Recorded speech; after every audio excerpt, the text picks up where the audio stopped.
Hello everyone, welcome back to Learn or Grow. So, today we are going to see how to split cell in table and customize it as per our need.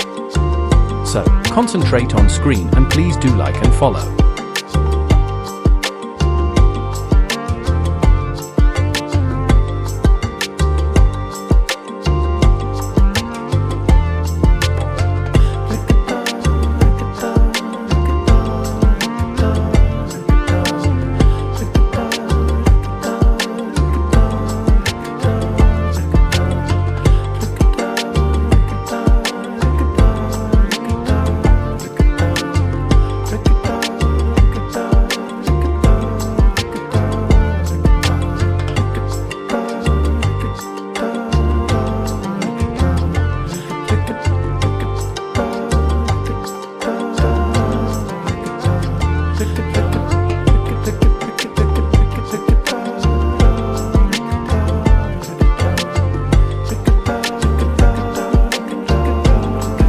Thanks for watching.